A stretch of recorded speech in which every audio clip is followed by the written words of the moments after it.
Capage TV. Capage TV. Liwezo tambola, mutu mwa linga kende. Parce que mon peuple wana, et ben nous ça la alerte. Et ben nous signaler bino que je vais prendre le coupable. Biso te coupable est. OK. Tout le monde dit que la TV bi et bimi. Mais nous ben dit kota tambola. Nous sommes en quelle date? Le 30. Le 30 août. Le 30 août. Na lobi na bino, mon peuple yo. Et ça on peut pas dire. OK. Mon tout monde linga tika bi biso. JBB ne sera jamais une église. Ça, je vous dis. JBB, c'est un mouvement de prière qui doit emballer tout le monde. JBB n'est pas une église. Et je vous jure, Ngai Lelo, Ata, Bengana, François Suna Sekate, n'a au fin de vérité, attendant d'autres. N'a pas les TV engagé les débats. Tout le banane. N'a qu'à dire, n'a pas de Bengana Kalembelemba. Beaucoup de quelqu'un peut venir, Mouto Ulungulanga Kalembelem. Tout le monde. Ma pango est Zayangai, Mouto Ulungulanga. Je suis chez moi. Mais pourquoi je m'humilie? Pourquoi je respecte les gens? C'est un flatteur. Seul lui. C'est ce qui se passe réellement dans la communauté. Au sujet, il y a existence, il y a église, il y a je te promets, un jour, cet homme deviendra l'ennemi numéro 1 de son père. Par rapport à Yambo, il y a voici l'homme Namukuna. En bref, mais maintenant, Moukolo, évêque n'a pas essayé de faire en prison. Bazali na mwana na ye voici l'homme. Alors il m'a kambo moroboy. Mais nga makamwana na gi choqué. Zamba kolongwa likolo ta kitanasi allo ba. Fo mutu moko aya koloba ainsi il était. L'Éternel. Or balobi on reconnaît un vrai prophète. Par l'accomplissement de sa prophétie. Oui. Makamwana lo ba na 2021. Ba pasteur ya l'église de réveil nyonso. Mon peuple est na ACK, ceux qui vont fongoli mi souté et remettre dans l'armée de victoire. Ceux qui vont fongoli mi souté et remettre dans l'armée de l'Éternel. Ceux qui vont fongoli mi souté et remettre dans le ministère Amen. Ceux qui vont fongoli mi souté et remettre dans le combat spirituel. Ceux qui vont fongoli mi souté et remettre dans la foi abondante. Na sengi va passer élevé en dignité. Voici les derniers signes avertisseurs de l'Éternel. Repentez-vous, rentrez dans la bonne joie. Somme. Yo chombote.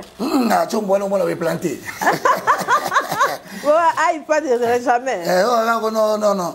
Mais bateau va solo kantam na kata iPad. Ngazo ka musanga. Dans toute la parole de Dieu de Genèse à l'Apocalypse, il est écrit la parole de Dieu. Il est question de Jésus. Mais na kata iPad wana.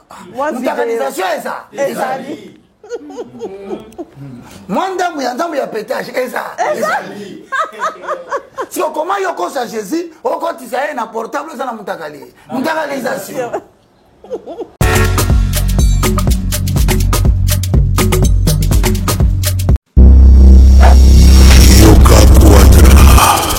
C'est moi, Kofi Olomide. Je vous le dis avec cœur. Si vous voulez aller de Bruxelles à Paris, de Paris à Bruxelles, aujourd'hui, il y a un moyen que vous devez soutenir. Et un moyen que moi je vous recommande, ça s'appelle Neo Tam Tam. C'est fait de main de maître par un Congolais digne de ce nom. Moi j'ai fait l'expérience et je peux vous dire que l'expérience a été concluante. Donc désormais et dorénavant, pour vos déplacements, si vous voulez faire venir quelqu'un de Paris à Bruxelles, Neo Tam Tam. Déjà, c'est notre devoir dans la diaspora de soutenir les initiatives des compatriotes. C'est comme ça que notre pays retrouvera sa dignité, sa force et sa percussion. Quand tu es belle, tu voyages avec Neo Tam Tam Voyage. Vous m'avez toujours cru, je sais que vous me croyez. Oisa 12T, Oisa 13. Neo Tam Tam Ndé. Paris, Bruxelles, Bruxelles, Paris. Que Dieu vous éclaire et reste focus sur vous. Double King, le maître de double demeure. Bossia Moka. Jacques Pemba, Belade, Inoel Ngoya, Carissa,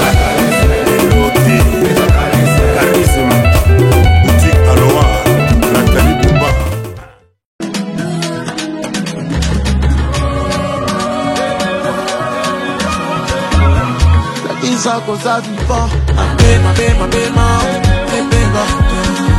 Mabema, bema, bema, ebeba.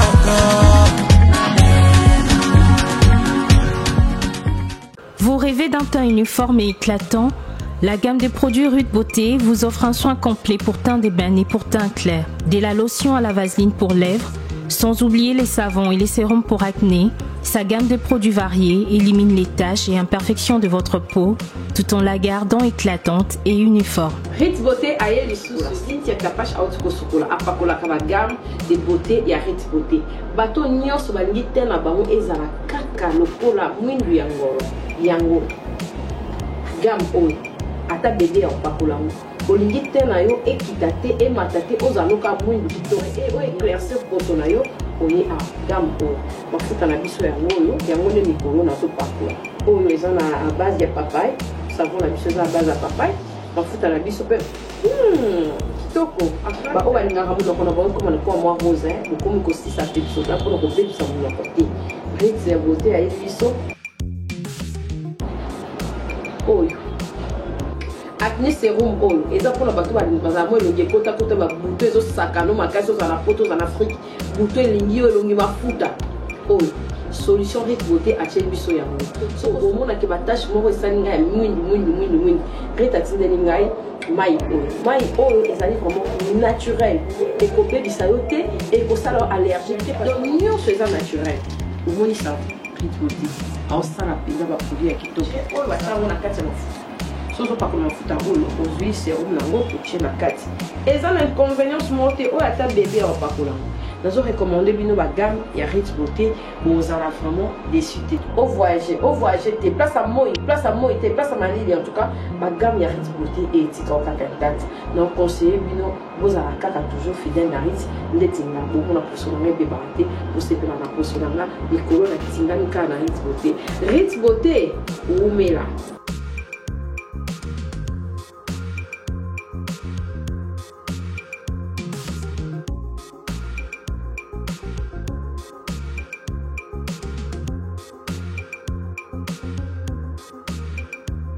Utilisez-les dans vos soins quotidiens pour un résultat sans précédent. Fier de ma peau, fier de Rude Beauté.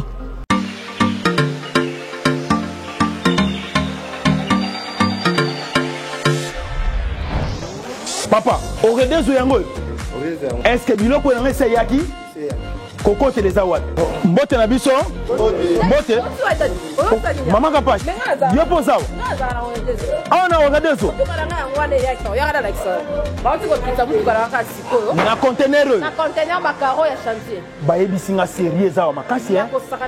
Eza pe na agence ya mbongo. Soko tindeli mutu mbongo pona kozwa yango eza facile. Kobosa na te Oredezo eza pe na flat hotel. Bino batu bovanda kalibana mboka polala na ba condition kitoko.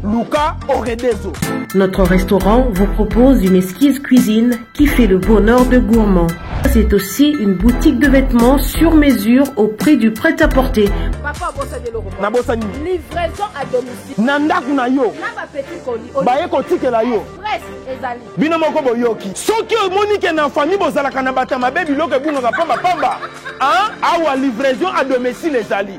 Bakozwa bake kotike la yo tina porte ndaku. Oredezo soki oyaka te kongwe ngake kufa. Nous disposons également d'un service de sécurité pour toutes vos manifestations et un service de location de véhicules.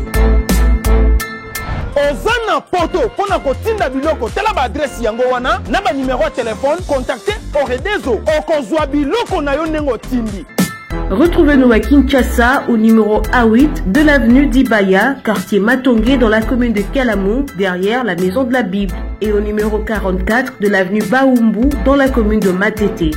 En Angola, martyr de Kifangondo vers l'aéroport international de l'Angola. En France, 47 chemin de Petite Fontaine, 91 180 Britney sur Orge. Maman Kapash, Oredezo, frappe na le, frappe na retour. Ebisa bino ya sika yango eye agence na bino ya kitoko Royal Travel Agency bokozala desite pona kozwa biso eza na mona facilité Facebook na biso eza pe kaka Royal Travel Agency directement au beti et puis email na biso eza directement Royal Travel Agency 0d@gmail.com. Wana soko contacter agence na biso bokozala décité et puis offre bino bamboka ya kitoko obolingaka. Vraiment les voyages à votre portée. Tout avons tout Bino, Chypre, Turquie, Roumanie, Biélorussie et Canada. Agence Nabiso et en assurance il y a Kitoko.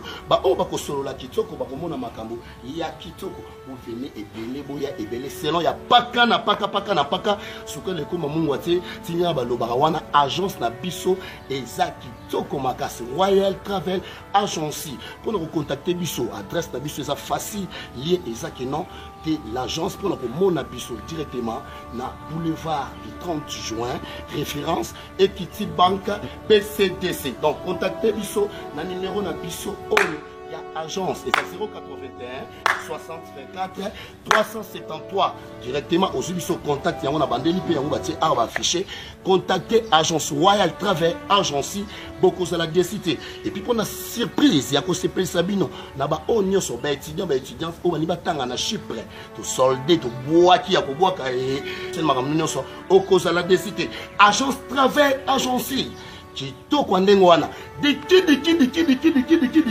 bana ya Canada ba koyamba bino kitoko bomoni batuni bazo voyager direct ba comme na mboka poto na mindele Biélorussie boko sala wana boko seple et puis na kati ya Canada Turquie, Chypre, toi offre bino chiffre na prix à moins cher, na $1650 aussi si ma camion nyonso. Capage Télévision, bienvenue chez nous. Merci à tous nos abonnés. En tout cas, continuez massivement de vous abonner dans cette chaîne de télévision, Capage Télévision. Merci pour vos soutiens. Merci à tous nos partenaires de partout. Vous soutenir Bisso, vous en Bisso. La moindre de tous, l'évangéliste Roger Baka. Yende tozanaye ceux qui aillent vos sépilar makasi vos pambo makasi en tout cas et n'a qu'à remercier les sources pour la disponibilité parce que ce n'est pas donné à tout le monde à autant musica mais à la Capage Télévision pour na pambo la bana na nzambe nyonso bazara vraiment attentif na matéa et puis ba message nae. Bonjour et bienvenue papa, bonsoir na baronne soir aujourd'hui so air nyonso balingi bonne santé.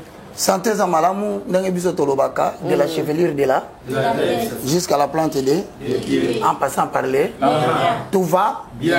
Est-ce que si Mkolomo qui ange mon coyer dans l'auto, à ABC Bissok, qu'on a l'écolo, Jésus-Christ a zobé l'hémorroïde. Alors, ce Jésus a zobé la témoin, il est tel et nous sommes. C'est-à-dire que Yopem Tolanda Bissonanda, tu ne vis pas selon la condition de ces pays. Mboke tambola bien, yo maman est alio. On a poto kuna balobi mongo zo mona na te mongo zo mona na mamaneta parce que la Bible dit dans les livres de Ephésiens chapitre 2 le verset 6 il nous a ressuscités ensemble et nous a placés dans le lieu céleste en Christ Jésus. To batman nga ba lieu céleste on za la mapata na stratosphère to côté de place yo vandaka. C'est-à-dire que les alliés déterminés dans Mukanda Ephésiens 2, le verset 21, au-dessus de domination. Nous on est sur ligne dominé parce que tu vis au-dessus de domination. Au-dessus des principaux. Des principautés. Au-dessus de toute autorité. Au-dessus de tout non. Oui. Nicolas Bakombonion. Parce que comme on a peut-être les Bakombo Yakala. Mais au-dessus de tout non.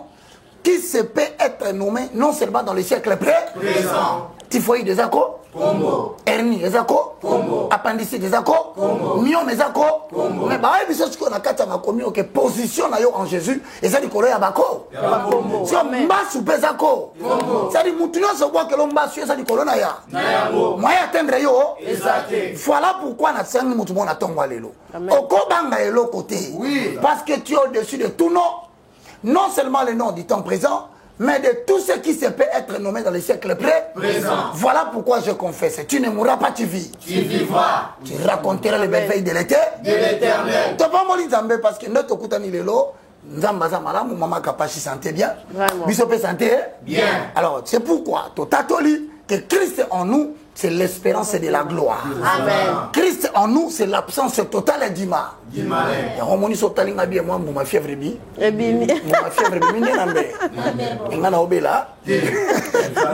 Obé, tu as encore le bon côté.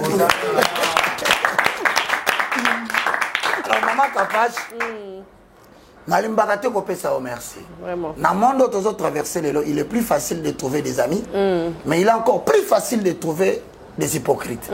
Mais tu nous reçois toujours avec sincérité. Vraiment. Ton sourire nous apporte toujours la guérison. Amen. Un grand merci à l'auditoire et à Maman Kapache. Amen. Un auditeur très poli. Autant les commentaires, ils ne font que nous encourager. Ça nous donne quand même la volonté. Attends, tu es un bon côté. Attends, tu gagnes le côté. Mais au moins, il va encourager. Merci beaucoup. Balobi na mukolo suka bakondima ke ozaki prophète likambuya voici l'homme na papa na biso mukuna oyo epela se kopela au mona kango kala une année passée une année demi au prophétisaka déjà ya yo soki ka recommande bandima. Ah, n'a pas mboli nzambe parce qu'on dit dans la Bible nul n'est prophète chez soi. Mais moi je suis en train de dire une chose. On reconnaît la grandeur d'un homme par sa capacité de rendre son environnement grand. Ngolo bake mon nene mutu baye bakango kaka ceux qui sont batu ba pemena ko biso ba batu mine ba no tang bayaki ba on va ko biso témoignage mutu avanda na makata makobi ya fondement azati. Mais les loyo ceux qui bazoloba oso reconnaître que ba komi ba grand. Bien-aimé dans le Seigneur, moi je suis le galérien le moindre de tous. Mais il m'a dit, Ézéchiel chapitre 3, Papa Fumula Makomi, Maman Kapa Chabandi Biso. Moi je suis fan de Souboye. Exact. Posons le fond. Le fond. Affaire les roues. Ok. Ézéchiel chapitre 3, Maman Biso n'a pas Bible mingi. Somme. Yo chombote. Chombo on l'a planté. Ouais, iPad jamais. Non.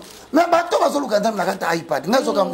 Dans toute la parole de Dieu de Genèse à l'Apocalypse, il est écrit la parole de Dieu. Il est question de Jésus. Mais na kati iPad wana. L'organisation est ça. Ezali. Mwanda muyanza ya pétage ezali. Si on comment yo kosa Jésus, on continue na portable ça na mutakali. Mutakalisation.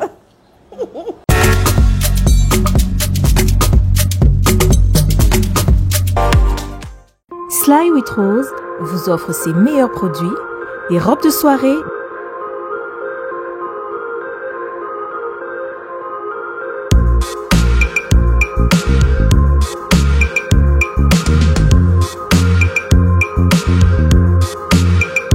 Les sacs, les chaussures, les perruques et d'autres accessoires.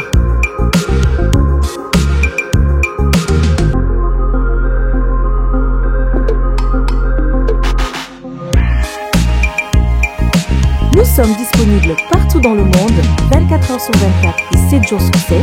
Pour plus d'infos, contactez-nous sur +614 70 68 51 65 ou sur nos pages Facebook et Instagram.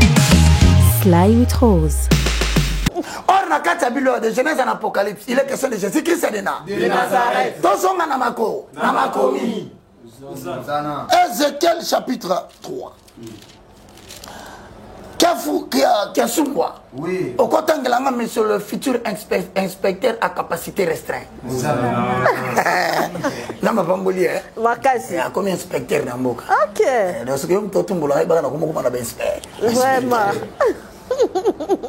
Est-ce que tu comprends? Dans la Bible Mukanda, Ézéchiel chapitre 3, le verset 17 au verset 20. On comprendre le rôle nini na zakana muna katambo ya Mboka. Parce que vocation, il y a prophète. Moutounion sont dans Batinda Kaye, azana vocation. C'est-à-dire, azana appel. C'est-à-dire, azana responsabilité vis-à-vis de la famille, vis-à-vis de Moka, vis-à-vis de Moki, Yamoki. Mais azana ba mususu, nzamba baki s'élève responsabilité vis-à-vis du corps de Christ. On a ce que, comme le rôle évêque. Ok. Parce qu'évêque, c'est un ministère. Tous les 5 ministères. Éphésiens 4, 11 à 12. Il a fait aux uns comme apôtres, aux autres comme prophètes, aux autres comme évangélistes, comme pasteur, comme docteur, pour les cathartismos. Regarde. Cathartismos, c'est la question. Babengo te pope ça va tout passer pour. Ok. Babengo te pope na batuna voir. Na voyage. On peut ça tu maba. Mabala. Zamba susciter pour découvrir ma capacité latente et bomba na kata basali na. On travailler en enseignement afin que comme on a maturité, okota mona kata musala yanza à part ça za musala musu évêque tu vois évêque ezali ministère te évêque ezali muntu azali likolo ya basena nzambe musu azana mandat ya ko surveiller basena nzambe na conduite na bango po makambo bazoteya ekokana na ne vivre ne babengi évêque donc ne otambola na bado boye akosepela na ye abi évêque Roger Ba na mati grade te nazali muntu oyo aza mandaté pour na ko surveiller ba temple vivant before autant contre la loi de la planification na sali évêché musala ya évêque si comme nai tant na ye ko la pesinga mandat ya bana nanga ba yebiango quand on a bana na boti bango biologiquement na zolo ba olanda discipola tolobi na bango boy musala nanga ezali la restauration des valeurs spirituelles inversé donc les valeurs spirituelles baluki makamundanga zalaki baba siko biso nzamba tindi biso mandat tozongisa ba valeurs spirituelles ce n'est pas que toza ba santo mais après si biso mandat to restaurer ba valeur. Maintenant le travail le plus difficile c'est de se conformer nous-mêmes à ce que nous disons. C'est ça le problème. Musala passe yango siko avec la parole de Dieu tozoteya tozoyoka biso moko toza ko se adapter toza ko se harmoniser toza ko se normaliser ça dit tout ça l'effort otoloba bakutonga na kati na biso. OK. Siko en tant qu'évêque par rapport à Mboka na likambo ya voici l'homme na mukuna en bref mais maintenant la ngeza ki mukolo évêque na pesi mbota bimaki na prison bazali na mwana na ye voici l'homme alors ba makambo moko boy mais nga makambo wana na ki choqué zamba kolongwa likolo ta kitanasi allo ba fo mutu moko aya koloba ainsi il était l'Éternel or balobi on reconnaît un vrai prophète par l'accomplissement de sa prophétie. Oui. Makamana le bar en 2021. Continuons sur là. Baka zuna le kumute, le kumazo n'a pas une ailleurs. Mais ils ont syndication un prophète pour na. Nini. Er makamana c'est le magi. Bah ça qui oloba. C'est.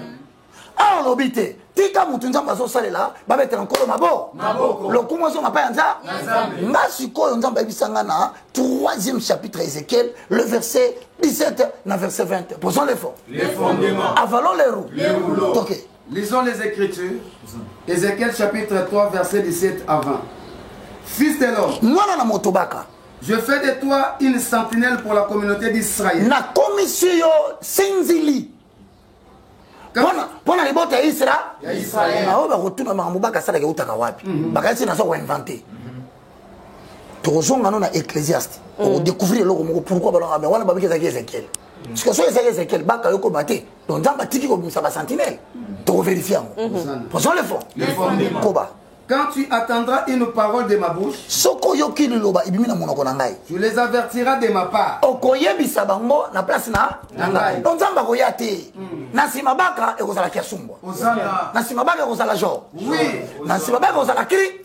Il suffit seulement que va respecter procédure. Il y a 1 Samuel, chapitre 3, le verset 1. Bible lobby. Samuel demeurait dans la maison de l'Éternel. À cette époque, les visions étaient devenues rares.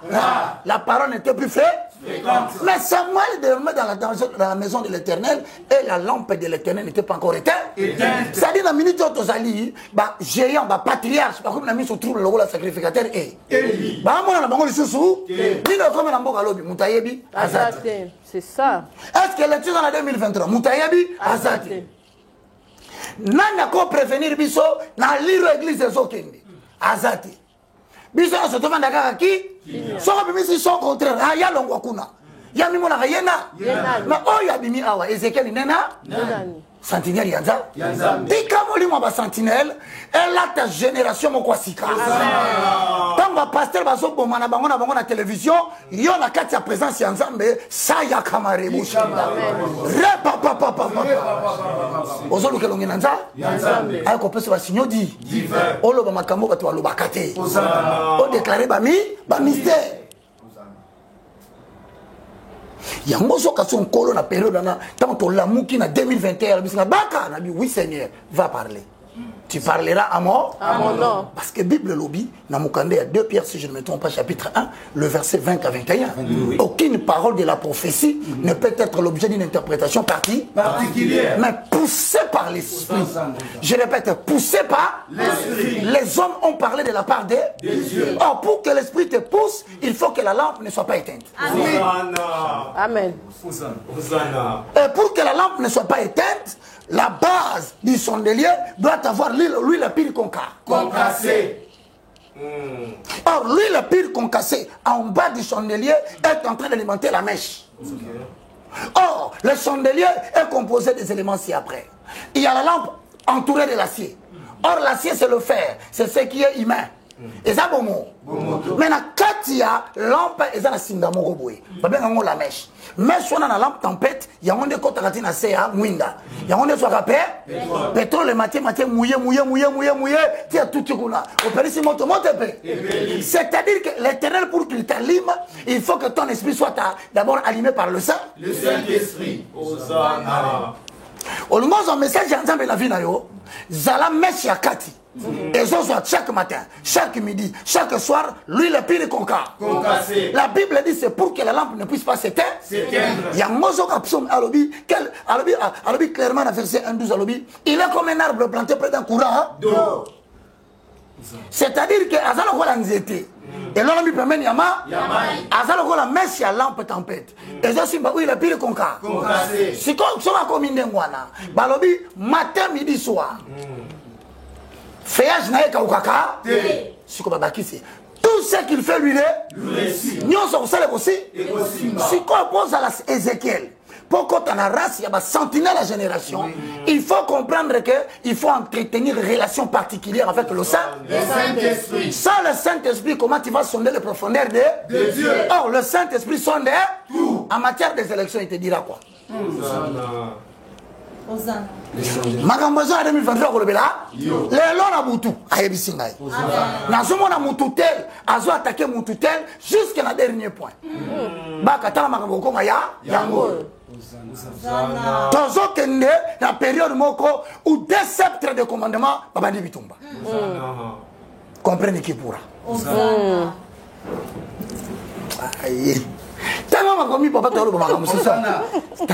Le 18e verset du chapitre 3. Quand je dirai au coupable, tu vas mourir.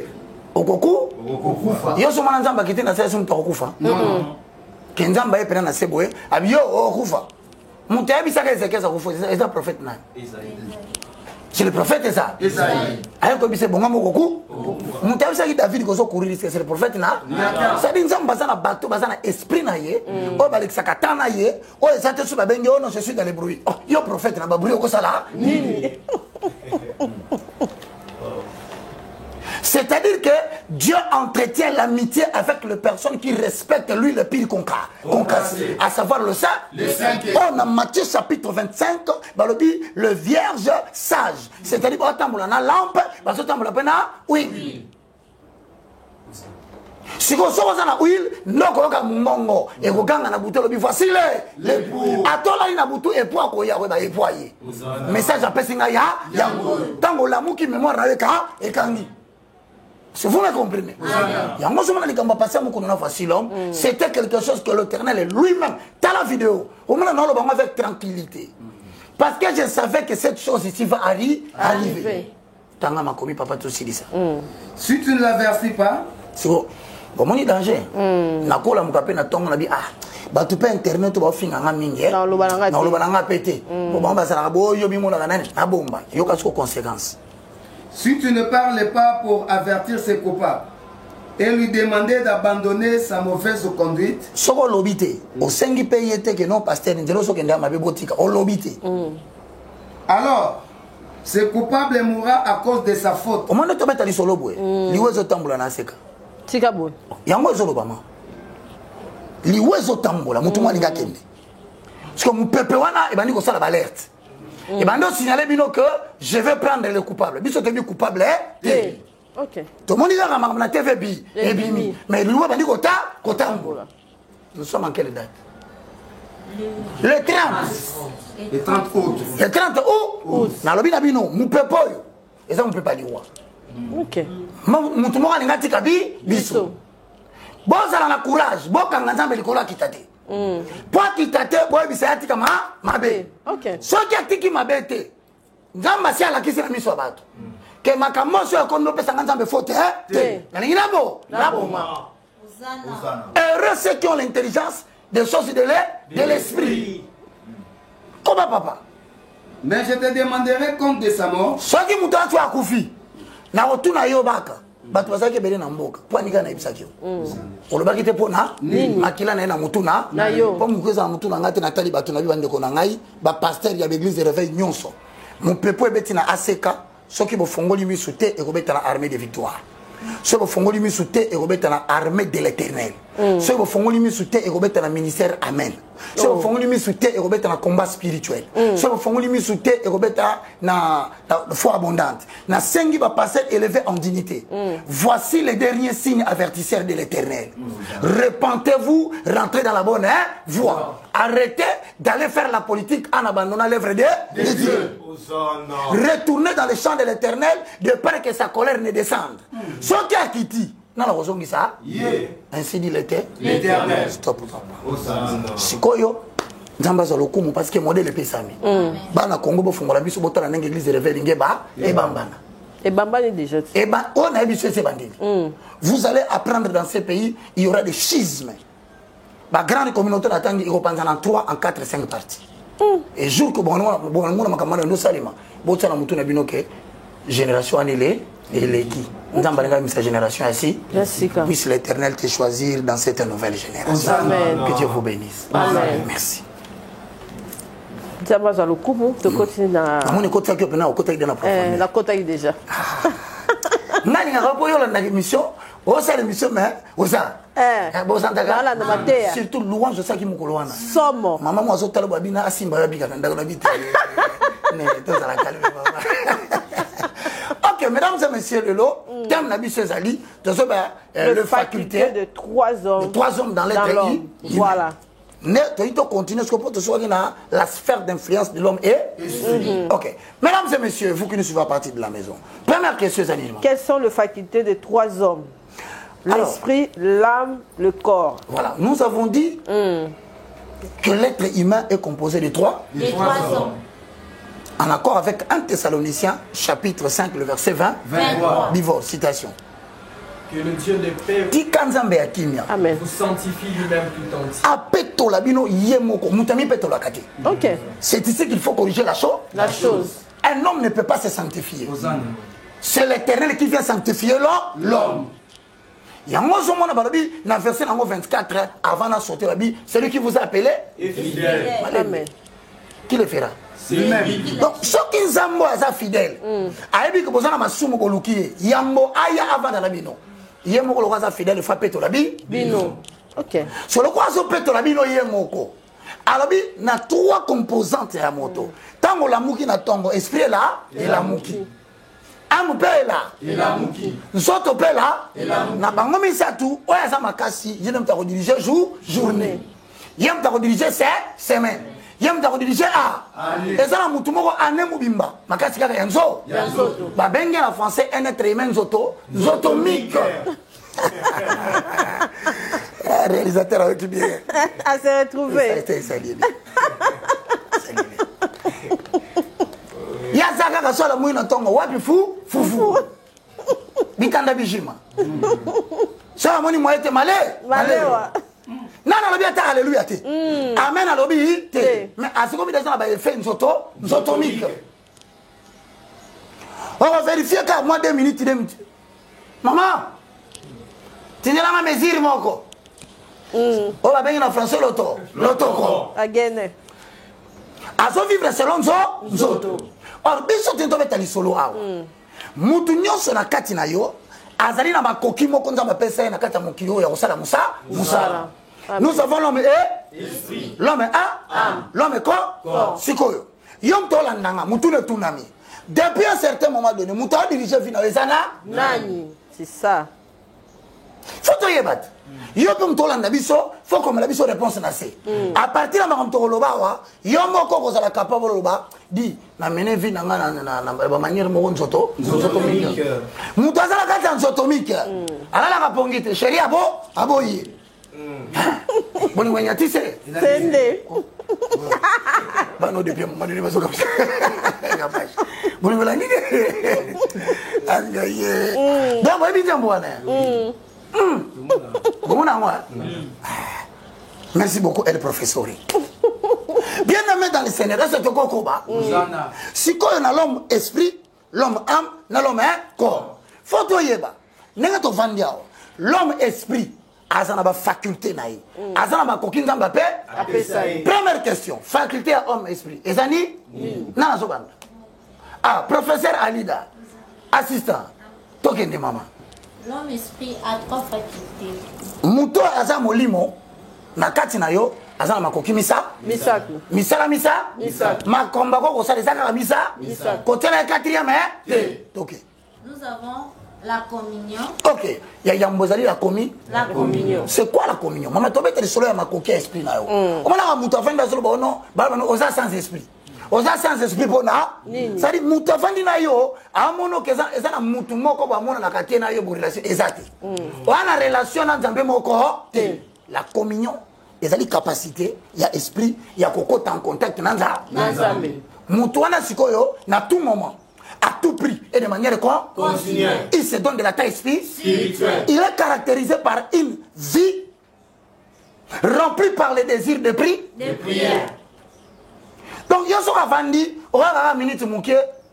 Amina lele, Amina lele. Vous avez distrait par quelque chose.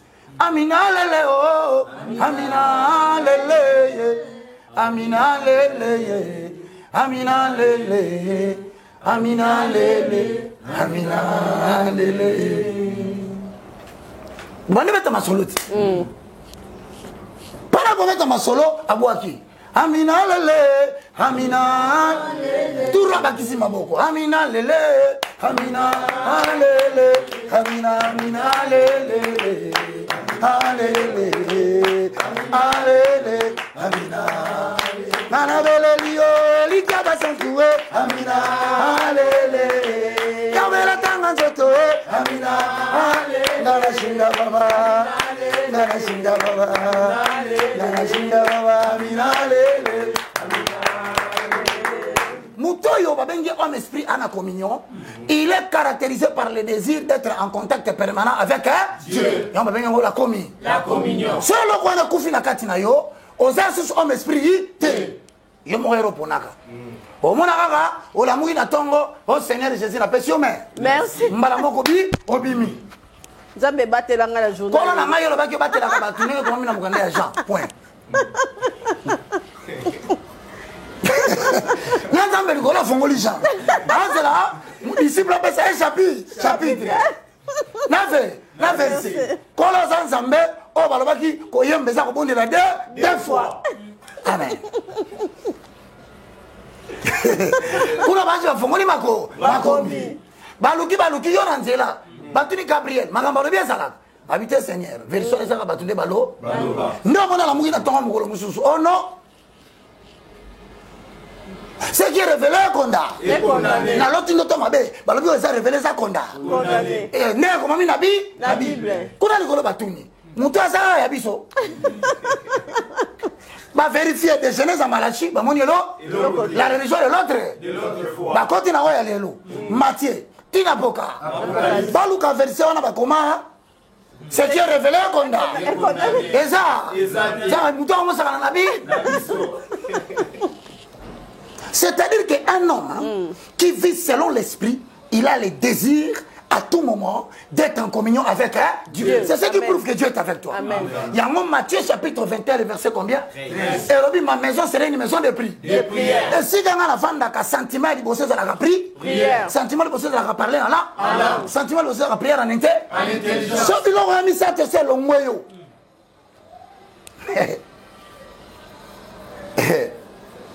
Tu as reçu ton la moukia. Ah, c'est que pas parce que vie de prière est sur l'eau. Kuna ba santé. Ah, très passé. Eh, nazana melenge na bolingo. Comment la magamona? Deuxième, c'est la conscience.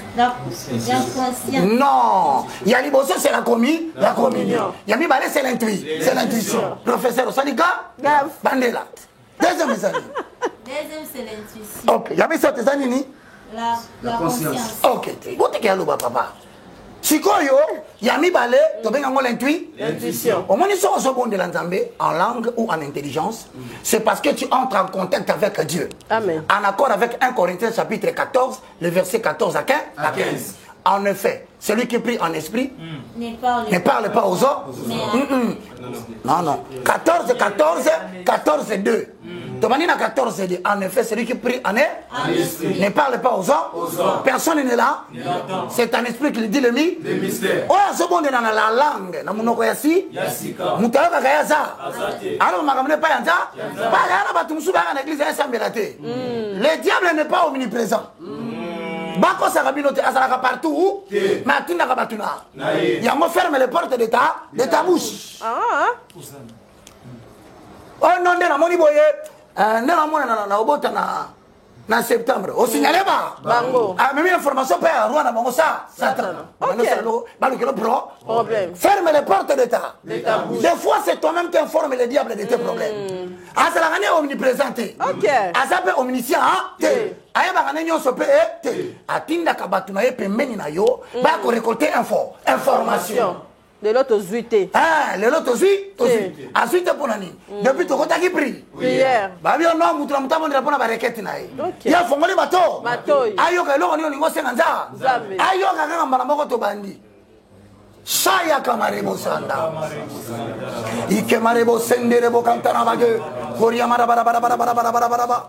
Repa pa pa pa pa pa pa pa pa. Yondorobo sheke. Irebo kantana bage. Koria mara bara bara bara. 1 Corinthiens chapitre 14, le verset 14 à 15. Quand je prie en esprit, mon esprit est en prière. C'est-à-dire le niveau où on a moyen où tu s'attaques à informations.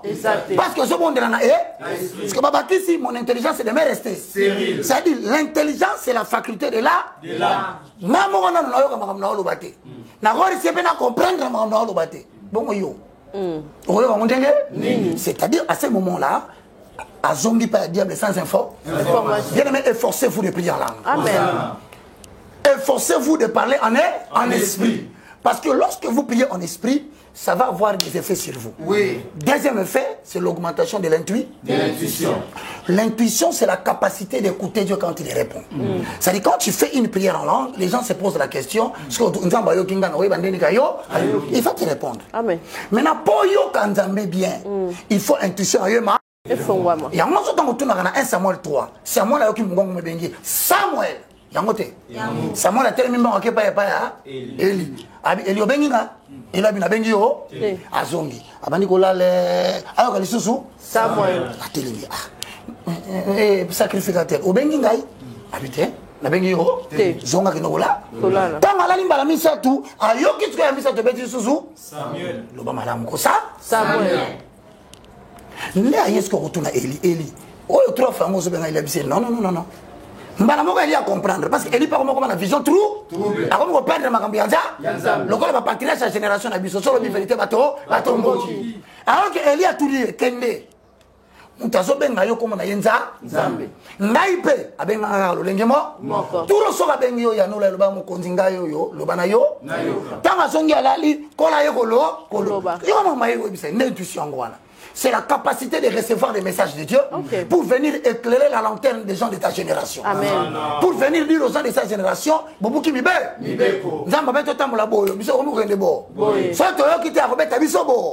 C'est ça l'intuition. C'est l'esprit prophétique qui permet à un homme d'entrer en contact avec Dieu et de recevoir des signaux divins pour les ramener parmi les hommes et devenir les porte-parole de Dieu. Amen. Mais il y a une intuition. Lorsque tu restes dans la maison de l'Éternel et que la lampe brille encore et la lampe n'est pas éteinte, ainsi dit l'Éternel en termes de signaux divins et quitter la yo et puis ce message à passer Nabi. Et qu'on passe un message à conduite l'église. Et qu'on révèle bitumba butu dans la famille. Parce que Dieu ne fait rien. Amos, sans avoir révélé son secret à son serviteur le prophète. Alors le prophète était à son serviteur le prophète. Faut aller nous serviteurs devant la présence de Dieu. Au esprit prophétique est là. Il y a un moment où Élisée. Ceux qui ont commencé à Colomba, Zalana nous servir, serviteur. Mais tant qu'on commence à se connaître dans Solo, donc comme serviteur est pro. Prophète, Moni Moni la tabine na ko. Alobina ye papa, Zamba lobina ngaboy. Alobina ki obanda kala, okomi na perversité na bana no botambola malamu, perversité ngoni. O mona intuition Nzambe et comme ça mutu azo koloma kamo bato balinga ngati. Akomi muto so amoni mabe alors ki mabe Nzambe na katina na ye. Nzamba zane sengo, bo mona zane se. Nzamba siliki faso koloba, bo sentir que Nzambe pasi. So atelo mi koma olinga na seka, Nzamba na kanda na seka. Nzamba na kanda na seka. Le prophète révèle l'attitude de son roi. Le prophète révèle les sentiments de son roi. C'est comme ça que dans la famille, vous avez un roboyer, Azaka Solomon qui m'a dit, et ça peut partir à esprit prophétique, mais par la voie de vision et de son. Naboutou. Généralement, tu ne sais pas organiser les boîtiers. Wana c'est le son Odi. Et ça, tu mingi ba organiser les bando. Wana ça, Job chapitre 33, le verset 14 au verset 16. Tu parles tantôt d'une manière, tantôt d'une autre, mais on y prend point. Il parle par des visions, par des sons. Lorsque les hommes sont plongés dans un profond sommeil, pour intuition, vision et le moyen, il faut, comme un moutoumoko, oser rempli par les préoccupations des choses de ce monde. Amen. À côté prière. Maintenant, c'est pour dire que aux sentinelles y a Nzambe. Nzamba salamate pas le belayo pour na yo. A salama pas le belo mabe batu baso ça. Parce que au moins ils m'attendent le banoni. Yo ya kana message ya ma. Mon connait sur mon sentinelle a surtout qui na pongi pour comme la moza. Attendez basa basinjili na. Ce sentinelle a bougé, c'est le Mwaka. C'est pourquoi la sentinelle n'apporte jamais de bonnes nouvelles. Il vient toujours prévenir des mal qui viennent. Boti kako finga kabana na bino nandaku au prophète de malheur. Asa prophète de malheur a ici intuition. Mutu nyonso za esprit prophétique signe liboso. Ezaka croix na kingote. Tala kabaka ta croix. Ce qui est bé. Ebele. Auti mangé. Mangé. Nzamba lobelinga. Dieu m'a parlé. Nasima Dieu m'a parlé. Pese lo mo ya mutu ya vina. Yayo. Otali mala mazota la mika cheneta kapashi. Yo ko mutu ne papa. Cheneta ndio sana ngona posa. Ayi bisa cheneta. Mais ils na ba bag na ngona ba gourmet na bi. Okopesa na nyonso. Mpona moko. Comme ne muyi. Muyi. So ki police là pemeni obenga baso. Ba mufu. Ate yaso fungete to na baluba ngo. Yo. Ba mukwa. Ba mukwa ta. Baba muku manfi, mfimbu. Ba bete fimbu penza et rappeler biso, Félix Wazé. Ba simbeli galiboso, fimbu.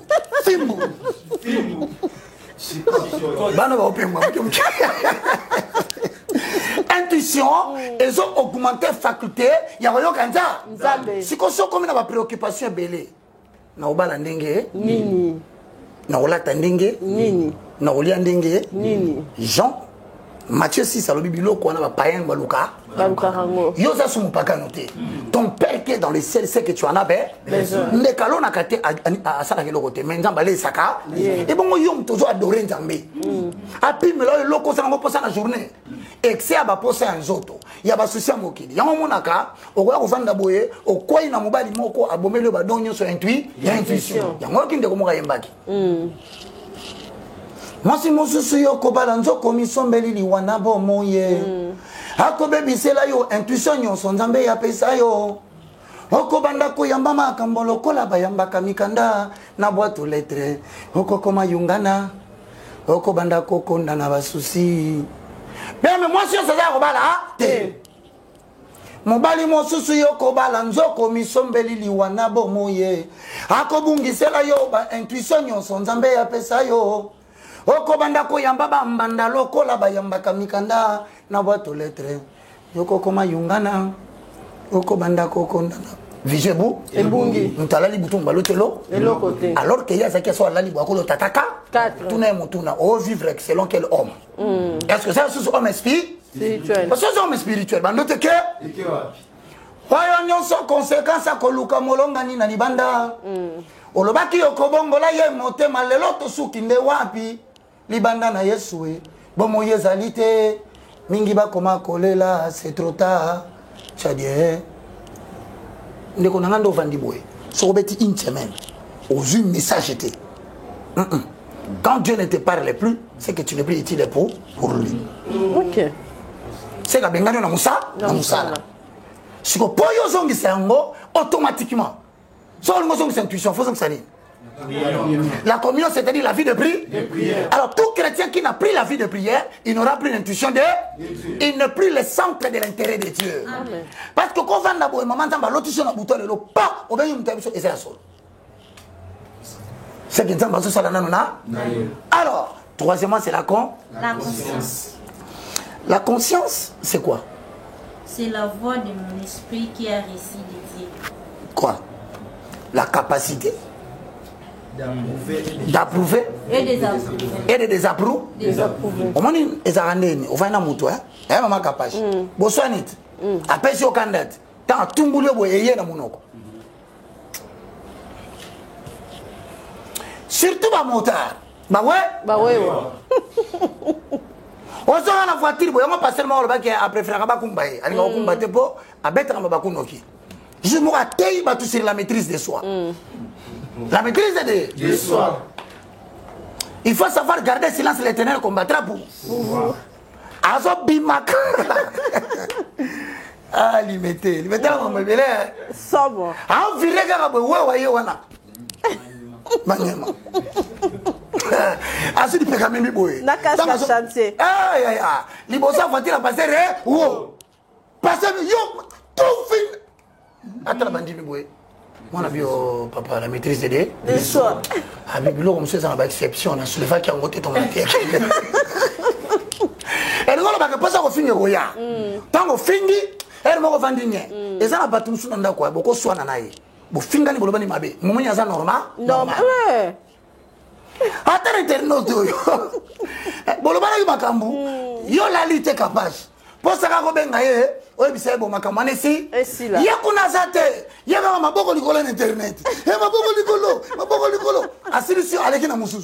Qu'est-ce qui fait la différence entre toi et lui? Ce qui fait la différence, c'est que toi, tu as la conscience. La conscience. Il y a conscience, c'est quoi? Mais koufa. La conscience, c'est la capacité au milieu kamabé, mutébisio, azat. Mutasambelaka. So moni mutasala di kambu. Ya wada tunanga na TV. Oyo sumuka kate. N'habite, toi la problème au sumuka kate.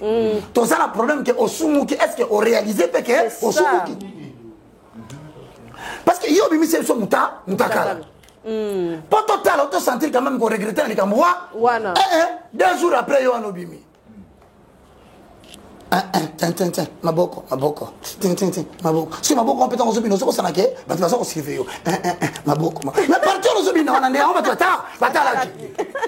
Malabo, mais moi le bout, non, moi, tout dans le maman, il a sa vidéo. Conscience est là, et la mouka. Vraiment. Tout ça, batou, bisous, tout ça, la kamabé. Mais la conscience, c'est la voix de ton esprit qui te dit que tu vas mettre le maboko. Ça, les amas, mabé. Conscience, on est coup, et gouffe. Là, on a l'accès confiance au confinement. Pétage. C'est que vie de prière et qui? Même temps, on se sera bavantir. Aux arrières, mon yo, mon couvent de binon. Attends, tu vas autant avoir vieux et belé. Maintenant, ça la bouzo. Bouzoba, c'est ça. C'est le plus important sur Internet. Ce n'est pas d'avoir beaucoup de vues. Mais c'est de dire des choses qui affectent la vie des gens. Amen. Même s'il y a peu de vues. Mais au moins il y a 5 personnes, 4 personnes. Oh, bah, il y a un changement de la vie là-bas. Amen. Au moins c'est exception. Il y a une exception en légalité à Kanda. Vraiment. Je m'interprète. Je se plaint à mon Congo. On n'a pas de bureau. L'idée à Kanda. tolia pe. Ya pete. O c'est ça biso ko le kabango. Vraiment. Et on a ngonga moko mutu fois c'est assez. Mais terre ko seka, elle est gâtée en méditation. Vraiment. Voilà. Terre ko seka, elle est gâtée en prière. Et la tambo ko so na suka. Pour que autant équilibre na kati yanzo.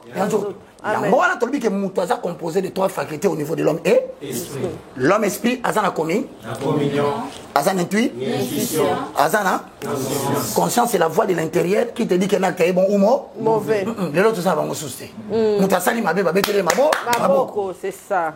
Yo ngolo babi yo ndena nani. Ya. Mais au sali mabe. Balobi otie moi si c'est problème exact bima senga pardon. Yo te. Yo on a jugé. Dis qu'on m'a jugé pour un mensonge. Matthieu chapitre 7 le verset 1. Ton jugé yo te. Ton jugé dit comme ça au sali. Et Bible lobby ne jugez point afin que vous ne soyez pas jugés. Si vous jugez les gens, vous aussi vous serez jugés. Ngayo, na lobamba kamba tu na TV pour nous restaurer les valeurs esprit. Tant ba moni na ba chef coutume ba tu ba lobby. Est-ce que na so qui te na pèse explication. Na bi si bon te ça qui réunion tout ça. Pour la guerre ya ba pèse biso mba. Photo lo ka ba moyen mususu pour na kozonga la bitumba. Réunion anesi, mutu mutake côté na. Il faut que tu montres quand même que tu es redevable devant les gens. Mais yo kominza. Balo banayo, mutalo banayo. Attention, ce balo banote suka suka kutana nanza. Nanzambe. Donc qu'est-ce qu'on a deuxième question. Quelles sont les sphères d'influence de l'homme-âme? OK. Sphère d'influence de l'homme-âme. Ah, mais je n'ai pas ça. Non. C'est fini. Si nous avons parlé des facultés. Puisque Batouba ignorera, surtout ni Moutounanzela Bokutana Boy. Bonjour papa, comment ça va? Oh, ça va? Bien. Surtout ne, Pana Yoana. Ça va bien, Yana? Est-ce que l'homme est? Parce que tu dirais que ça va bien. Si l'homme esprit est en perpétuel contact avec Elohim. Natongo la Mouki. L'Éternel est mon berger. Je ne manquerai de rien. Il me fait reposer dans le vert pâturage. Il me dirige vers les eaux paisibles. Il restaure mon âme à cause de sa joie et de sa bonté. Quand je traverse la vallée de l'ombre de la mort, je ne crains aucun mal. Ta houlette est tombée. Tu oins dire ma tête et ma coupe de bord. C'est pourquoi j'ai dit oui. J'ai dit quoi? La grâce m'accompagneront tous les jours de ma vie et j'habiterai dans la maison de l'Éternel jusqu'à la fin de mes jours. Jusqu'à la fin de mes jours. Mettez ma capache, ma boga. Vous devez sur Mungu. Moi, mi waza. Kolanate. Oh, maman, capache de naître. Ok, bête, ils sont 23. Nous, ce qu'on dit, nous on a qu'à prière, c'est qu'à un homme et. Mais yo la mouki, j'ai sali bosso, pesa internet. Bah, tu vas me retourner dans ton. Eh, mes gars, oh. Mege sili mutazo la muka mwana na nzamba la muki na tongo elo kali bosa zo tuna po portable nana sambelité abani ko tana na WhatsApp banani ba comédie. Est-ce que ça souma na nzambe te osa mwana nzambe nzoto mi à caractère téléphonique. Eh, ça est réel bien. C'est réel bien. Ah, c'est retrouvé. Osoma na keto komi lelo batuna muki bata muki ba ko na préoccupation bloka muki ya mokili. C'est ça. Ya moi si ko biso de sabino ke mwana na nzambe azalaka mutu te azan zotomique à caractère téléphonique. Ye azali spirituel à caractère céleste. Amen. Ko la muka la muki mbala moko afukami. Tanga so kitama kolona. C'est ça un homme spirituel qui vit. L'enfant biologique vit, respire l'air. Mon toit biologique, moi, la tata, la maman, a vivre dans la respiration, il y a HD. Oh. C'est ça, non? Mais l'enfant de Dieu vit de la prière. De la prière. Donc, ceux qui a prié, celui qui demeure sous l'abri du trait, il repose sous l'ombre du Tout-Puissant. Je dis à l'Éternel, tu es ma forteresse et ma force. Tu ne permettras pas que ma jambe heurte contre une pierre. Amen. Car celui qui garde Israël ne sommeille ni ne dort. Abîmez que les 62. Pour l'amour de Sion, votre Père, je ne me tairai pas. Amen. Pour l'amour de Jérusalem, je ne prendrai point de repos. Jusqu'à ce que ton salut paraisse comme l'aurore. Et ta délivrance comme un flambeau s'allume. Alors les nations verront ta gloire. Abîmez que les 60. Lève-toi, sois éclairé. Car ta lumière arrive. Et la gloire de l'Éternel est sur toi. Amen. Voici les ténèbres couvrent la terre. Et l'obscurité couvre le peuple. Mais sur toi, la gloire de l'Éternel apparaît. Ésaïe 54, verset 14 à 17. Tu seras affermi par la justice et dit, bannis la crainte et la frayeur car elle ne s'approchera pas de toi. Si l'on forme contre toi de mauvais projets, sache que cela ne vient pas de moi. Akiti na salabi, tout terme forgé contre toi sera annulé. Et toute langue qui se lèvera contre toi en justice, tu les condamnes. Ensuite, Abakisi Père, donne-moi la parole de l'expression Allah. Mbalamoka bandi koraba.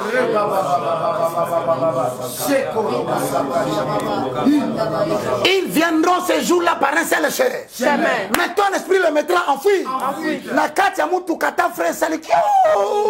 Okokanga lokola Paul na île de Malte na kati ya masu otomboli musabe mutu okufa waza oyongo za deja maya moto yanza okosofe ba maya moto nyonso la ora basende. Pour un seul homme Dieu peut sauver une femme, une famille. Pour un seul homme Dieu peut sauver une capitale. Pour un seul homme Dieu peut sauver une nation. Lève-toi zongela nzambe wana otiki yaya okomi na basusi ya biloko ya Dubai kotambola ndenge lorsque tu habites dans la maison du Très-Haut, tu n'as pas besoin de savoir ma client Bazawapi. Dès que tu sors, c'est l'esprit qui convainc. Mon lit, mon art, on va botter la biloko bosso me paina. Mon lit, moi, me biso tambola. Boko no gotika IFC pa ya kapa. Kapash. Asa aluki biso. Abenga biso. Biso kutu to rappela kay mama lobby. C'est pour te dire, l'Éternel va approuver ton œuvre si tu demeures sous l'habilité. Ce qu'on trouve dans la sphère d'influence. C'est-à-dire, tu as la capacité, tu es un homme âme. Si l'autre humain, tu un homme esprit, homme âme, homme corps, homme âme. Voilà, à ce qui concerne les sphères d'influence de l'homme âme. Il y a la traduction. Interprète, ok. Voilà, à ce qui concerne la sphère d'influence de l'homme âme. Il y a homme âme pour la carte na moto. Nous allons d'abord épingler la première sphère d'influence. Et donc ainsi donc nous allons poser les fondements mais aussi épingler la première sphère d'influence. Nous disons ainsi, il est les champs des batailles entre l'homme esprit et l'homme corps. J'ai là, au comme il n'a pas moins important. On va moutalamouki le Satan mata. Au micro, Satan zota kenga maka. Naza très combattu. Naza très combat. Et c'est que combat spirituel. Église de réveil. Eko kangama, to kanga l'église. Vraiment. Église eko comme école. Oye na kaye nabi. Ba vandi sayo oye ba le fondement de la vie spirituelle. Du chrétien. Faut qui école une to même école excellence. Le voile est déchiré. Si koyo mutalabi je suis combattu. Bazo formé biso a. Champ de bataille. Pour bitumba vesa le il faut ezala bisika bitondo ko ça. Yango te. Avant bunda na mutu faut pas na terrain. Or na kati ya mutu terrain bitumba ça le maka ezaka esprit. OK. Terrain bitumba ça le maka nzoto. Posons ba je suis combattu. Mais je suis combattu. Qui est combattu? Celui qui est combattu, c'est l'homme âme. Yango ce que tu songi c'est aussi ma. Quelles sont les facultés de l'homme âme? La nabiso procédé to kenan. Abimi sel biso awa, homme âme, asali bisika sata ko sala bitumba. Donc non on abiso abundisa ngai. Ba koko bani balianga. Et ça c'est difficile hein. Au moins muto ko tina na restaurant na villa. On appelle par exemple quoi da. Ba il est hamburger. To il est shawarma. Vérifier ba tiens balia kesika na muta sambela kazati. Ba sambela te. Mbala mo kasi choma na munokwe. Mais à bonne vérité, pour n'a pas eu de des mots, mais vous avez un malheur, un mato, on a dépassé. Malheur, on a besoin de bandes qui passent. Il y a vu des moments à la carte. Si on a des différences, on est encore moins. On a des pas tellement. On peut passer là, on a un qui bloque à Kanda. Nous soutenons la mouille, mon somme, on comprend Yesu, mon pépé, à Robé, ça passe à ma poumon, ça va estomac. Bon, tu vas manger nous autres. Mais c'est le même ça gâté. On dit que sous qui va saisonner, on te peut ça gagner. Qu'on appelle faux ça. Au moins ils ont que des mots, à comment varier selon quartier. Malé ou ama tongé bima. Or bitumbe la sanité. Vraiment. Car tout est pur pour ceux qui sont purs. eloko nyonso ekomaka esantu soki oye na mboka moto aza or mosantu eza moto nzambe asanctifie na 1 Thessaloniciens 5:23 sikoyo mpo oyebake bitumba esalemaka na ame mama na nga kapashe na moto olanda na ndako oyebaka soki satan akotelaka wa a partir ya lelo oyeba kokanga ye amen akotelaka na ame so ame bafaculté nezani qui me dit ça Christ. La différence de l'homme esprit. Nabokeseni na muto aza ya esprit. L'homme âme a 4 facultés. L'homme âme a ça mis ça tout te rappeler. L'homme âme c'est la communion. L'homme esprit. L'homme esprit c'est la communion. Et la question ça c'est défini par la relation de prière que tu as avec Dieu. Amen. L'homme esprit c'est l'intuition. Dans ce répéter pas mémoriser. C'est la capacité d'entendre Dieu. On peut entendre Dieu bien lorsque la prière augmente. OK. La conscience c'est la voix de mon esprit qui me dit qu'un acte est bon ou mort. Plus l'intuition augmente, plus la conscience augmente. OK. Maintenant, au niveau de l'homme âme, tu as dit qu'il y a un autre côté. L'intelligence. C'est-à-dire, monde je le connais. Dieu ne travaille pas l'intelligence d'un homme. Amen. Il faut corriger Biloko. OK. Non, comment on a tangate. On peut se promesser une église. Tellement de jouer. Tu vas dans la on les a biloko kuna. Non, on a dans tombo là yo. Oh comme on a mayele, il y a diriger bateau comme avion. Ya avion. On piloter avion. L'intelligence, c'est une faculté qui est développée à l'école. Il y a un moment où Tangi est sanctionné par des titres et des diplômes. Mais pour passer ce titre et un diplôme, il faut soumettre un examen. Il y a un moment d'église à Congo. Zoignon sur la première étude à 17e. Aux Zongi la triomphale. Aux Zundambu ya Bandal. Aux Basana Bitumba. On y va.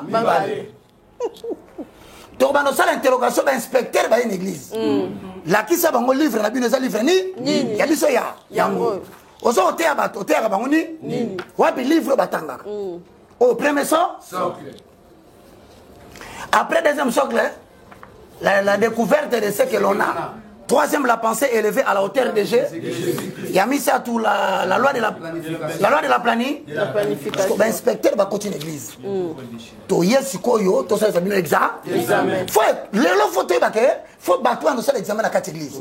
Pasteur au tei trop, to yo kio, oza mutei mune. Bon, boité, ozote la sanctification. Ah, to pesimbo.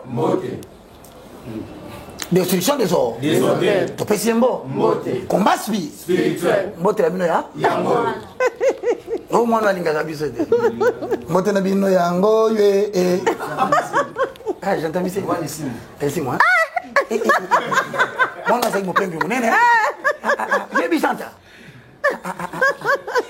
Nakamwe yo bon posons-le voir et la question que biso awa mutu moka utambula mona lola bambani azate biso no zote en Égypte ya tika Égypte ya tuka net en Égypte na za lo mona za kolinga et comme l'église trop Adrumer abeti si tout à la maman ma bide utala lola si quoi batu osoma mtapaka créer l'église yo modèle non oh Birkington au moins tu vas connaître Drumer après ce passage à Patrick Cole rakakaka non moi la mutu va dans l'église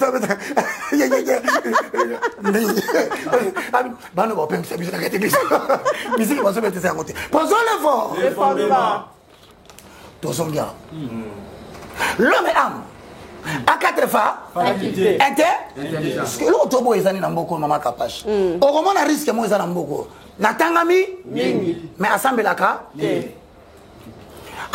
mingi mais atanga donc biloko mi balezo kutana te or Dieu veut que nous ayons des hommes intelligents mais qui ont augmenté la capacité de l'esprit soki okanisi ndeti lolongo sambelaka so otangi classe des amabe osali erreur Osana. Oui, côté la classe, dans une exhorté ma jeune union sur votre classe. Oui. Il y a un mot qui repère sa loi à Sika. Mon côté, à côté en église, soit un diplôme d'état. Ouais, parce qu'il faut ça quand même n'avoir pas grand. Donc, c'est un niveau à passer ensemble. Vraiment. À tout le monde va passer ensemble, quand même diplômé. Dans Souka Yakou, la destruction des ordres, des hôtels. Il y a sanctification en voyage à cela. Tu vois, il y a un message. Tu dis, tu as maté. Mais l'inspecteur va être un mouton, interrogation. Na y est mon professeur. Au vendu en total, la moto, la soeur, Bazoyoka. Si on sait que tu as l'intelligence, c'était. Il y a un église à Congo et Koufi. On se dit, non, on n'a pas malade. On n'a pas malade, on n'a pas tombe là, c'est pas tout. Tu vas tanga, Bazali. On a un problème avec Batanga. On a un problème avec Batanga. On s'en a totangité. Ce sont des bêtises que nous devons enlever. Vraiment. Banondo, on va dire, français. So il muta soni na bango na bitali kana biseli ye sala la biloka clip on a lobela ye franc français le va bien go na pesi mino conseil que no autant informatique que no autant anglais ya kota apik autant ma quelque chose kota kuro ya o za ko ba récupérer ka bato tanga quelque chose intellectuellement zambe azana deux catégories batasalaka moko catégorie ya bapetelo moko catégorie ya bapole catégorie ya bapetelo depuis abotama molobi mbi ah yesu azate azongoli koloba mbi bayebisi yong tofanda na yesu comment makambo yesu alo akomi combien de chapitres combien de livres de un Pierre na de mais petelo akoki komate avanda na ye Paul mutu afanda na yesu te amona eka kata basobaka ne kolosu mais likolo ya capacité intellectuelle azalaki na yango akomi ba livre ebele comme on a acte des apôtres. C'est pas que ça y est. 1 Corinthiens, apôtre Paul. 2 Corinthiens, apôtre Paul. Colossiens, apôtre Paul. Philippiens, apôtre Paul. Ephésiens, apôtre Paul. Aux Galates, apôtre Paul. Au moment où on a la tanga, a commis le maïle à partir de la révélation qu'il a reçue du Saint-Esprit. C'est-à-dire le Saint-Esprit a éclairé son intellect. Mais tout ça, les jeunes, les gens qui sont en classe, na tuni mutuna. Na yo ozani. Niveau d'études. Eh, yango likamolelo ngongo kyo wapi. Na so comprendre. Papa il faut renforcer hein. Médecin. Médecin. Mais c'est aussi ça. Classe. Oui, dans ouais. classe na ISK Université de Simakimba. Ah, c'est ça. Ayeli ngai na première licence. Troisième graduat. Aïe, c'est mon papa va côté bout. N'a c'est au lourd à côté. On m'a dit que tu vas décourager. Na kati na la classe. Je sais pas que tu as passé le mot à tangate. Aïe, valeur d'habitude. À kati si moi na bateau classe. Maman comme c'est chez Yakamara bara. Au nom de Jésus. Bakot. Monana. Tala, nyon se la kati à traiter. Basani nanzambe tobomi mboka tozwi batu azali fala si sa classe mwana ya batu vraiment olobi no nzamba sala kana eka na banzembo mususu etabiso ba trouble caporal la commis général ko sala loki caporal obundi guerre te webi stratégie de guerre ba komiso gêné est to kolonga bitumba na Rwanda ne mwana Mano ayebise bakote zonga te aussi ils sont passés premier licence bakote bunga esute aye les sous na c'est ngana to kende ka boy je vais te donner une leçon quand l'Éternel Dieu marche avec toi dans les études et que tu coupes les études tout ton ministère sera une coupure à moins que osana ba parenté ya ofutelo Minerva mais ce qui Minerva les a marqué batunyo so ba kata classe ministère n'est zakana ba problème. Pour nini parce que assez échoué n'est prévu mon compte batiaï classe non n'est que prévu na le loco milisa on se met à baton gâté ya au bête gâté yo on ton gâté ça dit qu'on sonne pas chrétien c'est comme ça que nous devons renforcer la capacité intellectuelle c'était la première faculté deuxième nanywa te yo kaka to zala kiawa faculté le bosser intellect. La pensée. Sphère. Ah, c'était toi. Ah, Chris. Yo Pelisous. Professeur Chris. Aïe la kinga, aux en classe nisiko. Aïe neti asa la neti. Chandara bara. Robo sheke rebo kanta. Ikamare bona tu ne classe ndeni. Oh, classe on a yo. Aux en classe. Papa, le papa de Chris. Je te dis, je te soutiens. Moi, la fois, c'est sa classe. Mais en parlant à la. Quand je peux voir la langue, alors, il y a la pensée. La pensée. Ça dit que, ah, mais, à ça n'a pas. La pensée. Parce que nous, tant que bitumba entre l'homme et l'esprit. na l'homme âme, na l'homme corps. Et ça, le marana niveau ya A. Si Satan l'inga attaqué yo, il faut attaquer âme na yo. Il y a un moment où on a un tapé sur Kanda avant de réagir. Satan a côté on a pensé na. Pour on a pas so finga et. Pour pas fingi yo. Pour pas toi ça na benjire. Pour tala mutu le quoi là, liboka ten maman. On dit que au tellement qui vient boka. Monsieur a bête le mot ko etiki no distrait 2 minutes. Eh tala longue le la sous-vêtement pas pêcheur. Ofandi na bi pêcheur, sous-vêtement na moza ndene. Ndongo ni bakitaba wana balata bakitaba wana. Aya, ça c'est trop. Yo pense que ozongi Satan ce que poisson yo, faut Satan ko tana amna. Abano tourmater papa. Ndongo na mutu, abano ko réfléchir na ozongi sele nini. Parce que faut luka parce que azolo kana dictionnaire na ya benji la kala. Et lo oni na ko récupérer pour pas bi abimisa. Donc on a payé pe azana bi loko na ya kala. Abomba, on rassemble la kameza, eza yepatali et l'ongle quoi di bango David Bambaka Goliath. C'est pourquoi avant que le diable ne t'attaque, il doit tourmenter tes pensées. Ne concentrez pas votre tête à raisonner le mal qu'on vous a fait. Ne perdez pas le temps de cogiter sur quelque chose qu'on vient de vous faire. Plus tu penses à cela, plus tu réagiras. C'est pour ça qu'on comprend maintenant. Plus tu penses aux mauvaises paroles d'émission, plus on répond. Un mot qu'on a vie, sans foutisme, ça va bien. Au moins, le mot, au moins, donc, l'attaque autopéquisée par tous les lots, tu tournes mon tour, aux autres pensées, Nani. Parce qu'il bientôt qu'on réagit. Surtout, on va penser à la problématique, parce que c'est un téléphone. Et ça, quand on va dire, boyer, mon tour, on va la tomber. Téléphone, on va dire, il y a un bandio. Il y a un bandio. Azana tigre logo mo solo na tongwa. Atigre logo ya solo. Ya solo. Abaje comme là. Makasi. Becho logo mo ka babengi. Allo. Kapashula. Asamisi ma be. Nde mama na ganga. Batanga la YouTube. Oye Migolo poki ma kofingi ko me base. Makasi. Eza iso kutana mutunda fiyo. Migolo ata bokutana nte. Oyo ka. La banque à la matin, il a. Tu peux pas faire partir. Même si tu vas mail, la carte partir na kana. Batindelio. Oh la mokabo, o tala kabo. Ah, batinga na YouTube. Siko yango yoka batu mususu, Satan nga a distraire yo. Alinga longolo na vie de prière. Alinga longolo na concentration musala mobandi. Alinga longolo na musala moko real osaka nango awa, akamatika na butu wana atindelo ya solo. Yo bolole moko boy tala matoy dar kutuba zela ndumba akati voice atindi yo pola mwina tongo muli mazo bisoko tangi logo ete bubondela na yote natala otia kaka bo journée baby avant journée baby Satan continue pas na pensée yo peut continuer boy te faut se le logo so yaso et toute la journée, les gens vivent des choses séparées. Il y a une photo de la Makamboyo. Pour montrer que Satan attaque wa wapi. Anekuto. Ah maman. Il y a pas de moi. Allez nous solo solo. Ata la boye. Bambegezi. Papi. Yaka. Somba samega. Mbongo ya bato ninga ke pas ensemble. Vraiment. Mais gars récupérer. Mega qui m'a bonza de belle. Maman, t'as ma somme mega, tiens mega, tiens.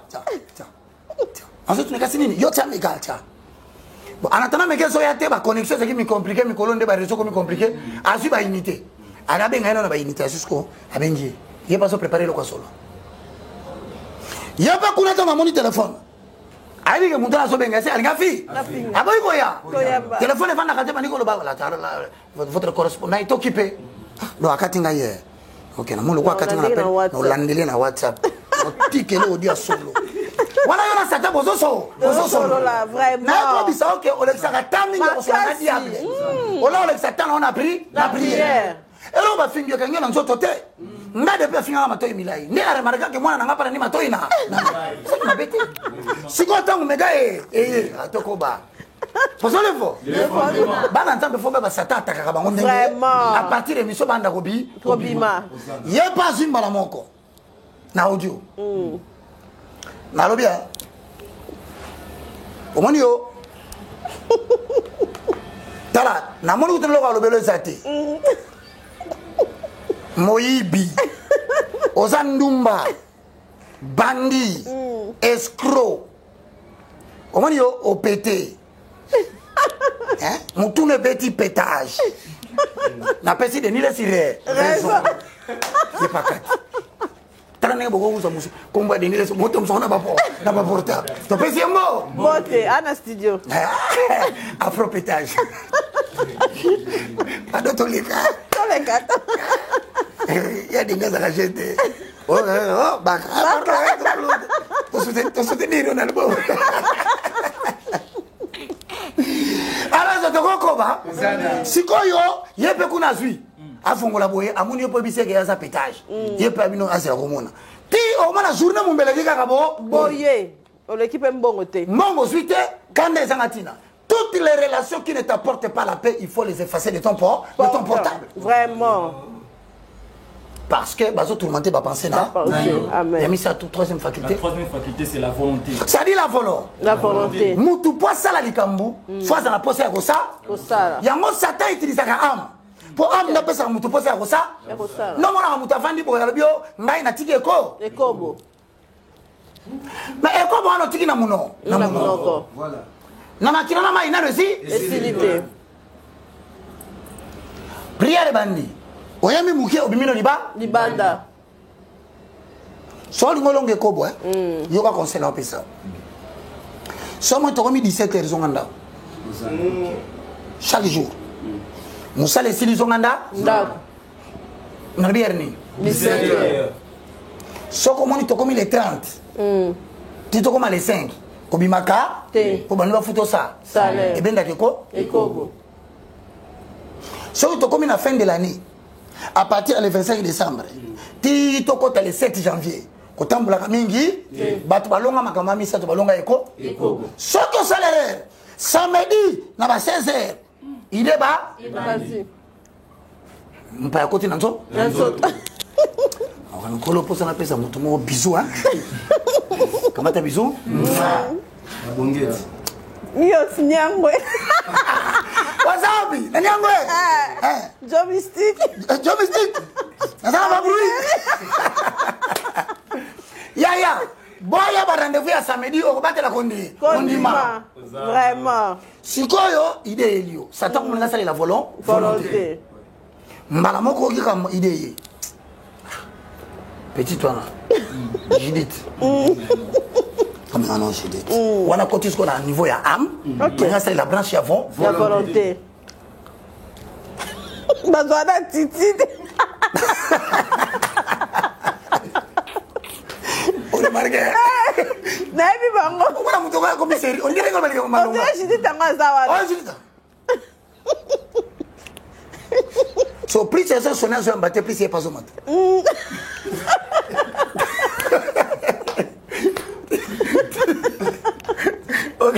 Judith aya. Ayami. Ah bien, nzambala la kate.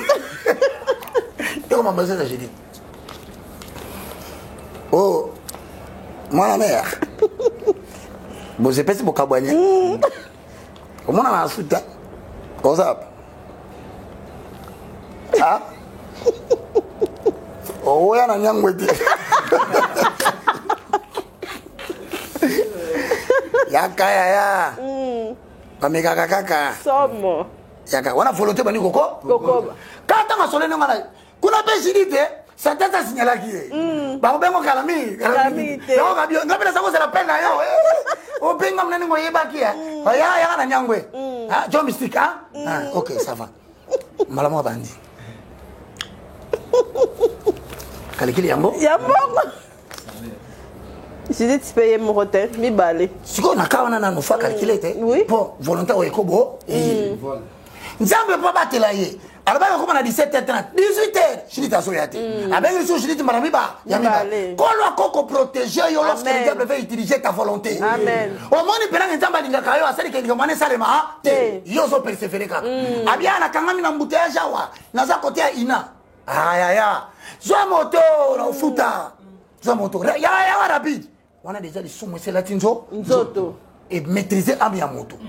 il faut siko kaka a libérer le kwana na mutu na siko comment nzambe le kwa za kamalamu apesa que $100 moko samedi or $100 on a selon Dieu et rememoti samedi prochain bana ba kolia bien yo le ko tiki madame nanda ko landa Judith na coin Judith aye on le peut Judith aye moko Judith na compagnon 2 personnes bazo ko mela masango ndire ba to mela mai mon cher yo kuno mo pe malisusu ezate Satan combattre on a âme, avec votre mot. Bassa la calcul, 42 000 francs.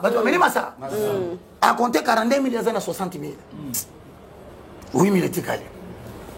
Il y a un moteur, Judith. Il y a un Judith, bon, bisous au Kéit. Judith a qui est monté, a qui est monté pour Annie. Hein? On a des KCG. Pour gros, on a idée Mabé. Il faut comprendre. Chapitre très important. Oui. C'est ici que le diable joue avec les enfants de Dieu. Ceux qui posent à Kobima et Elio. Moi si et Elio. Plus tu soutiens la prière sous l'inspiration du Saint-Esprit, moins il en restera la chair. C'est pourquoi les hommes de prière n'aiment pas les fêtes. Les hommes de prière n'aiment pas les lieux d'ambiance. Moutounanzambe a la posa à ben dans la chambre de balang. Or plus sur le balang, on maîtriser pas sentiment. On l'équipe va tourner l'autre côté. Et l'autre côté c'est important, c'est sa vie de prière. Vie de prière et battre la croix. Moi livrer un auto. Pensez quoi ya mais quand même les coups. Ça y a quand même. Il est beau secret. C'est ainsi que vous devez savoir. Le diable me combat. Il te combat au niveau de la volonté. Quatrième chose. La quatrième faculté, c'est les sentiments. Papa, les sentiments, c'est quoi? Le sentiment qui est l'instrument de nos préférences. L'instrument de nos préférences. Attends bien. Le sentiment est l'instrument de nos préférences. Le sentiment, c'est la quatrième faculté de l'homme. C'est quoi? L'instrument de nos préférences. De quoi encore? Les sentiments varient et conditionnent les attitudes de l'homme. C'est-à-dire qu'un homme change selon les sentiments. Et varie à Kaye. Au moins, avant de dire, on a fait un tour dans Kassavou. Dans Kassavou? Dans Kassavou. À quel point on a Kassavou quoi? La Vandi. Les sentiments sont variés. Et ça, instrument, il y a après. Il y a préférence. Il y a après. Avant de prendre la tala, maman soit dans un. Tala bonguette. Au charge. Sentiment, et Mati. Léona Bandi. Yaya batala agagati. Mutu yanza? Nzambe. Sentiment que vous feriez na Kassavou? Na Kassavou. Yewana kongo landa bo? Bongezi. Pourquoi Mikolo pe masque zo sauver bango? Arrête masque bo. Arrête que pia. Azola na mwana mwasi yaba? Yaba. Pour nani ba préférence neza. Yali ngaba ba charge. Ngaba mumia charge. Sentiment est côté lié dessous. Si tu maîtrises tes sentiments, le diable ne passera pas. Et pour maîtriser les sentiments, il n'y a que la prière. On aime ça rabino côté à mutu sanctification c'est le musu. Oui. Mais quand la qui s'est va sanctifier le musu. Pour mutu ça la sanctifier faut continuer la vie de prière. Et ça la musu sous diminution vie de prière ça musu bana muno. Encore. Au moins on dit pas bêtise c'est atika. Vraiment. Ba ma solo zangati. Sina. Oh, mais bon, ça me l'a cabandono yaya. Petit toana, tala qui fond d'abord. Yaya, tu combien d'abord? Na monsieur bana yaba tout. Et moi ça très bien. Petit masola mikolo ko sala kawati. C'est-à-dire la bandi copé la diminution de la vie de prière laisse la langue libre. Or pour contrôler la langue, il faut le parler en langue. Le parler en langue permet à l'homme de dompter la langue. Musuna matea boye, oye mambalo bagate. Hor na kukuku na ezaka masura busoba. Oka loga simara ba pita makoso. Pita de donc so ba alléluia. Oh nzamba sala na yo mwana na pati. Mwana na pati. So nzambe pa la kisao ko mena kafia lokuta. Un jour ko lobiso makambo wana en pleine prédication. Moko abeta mona TV.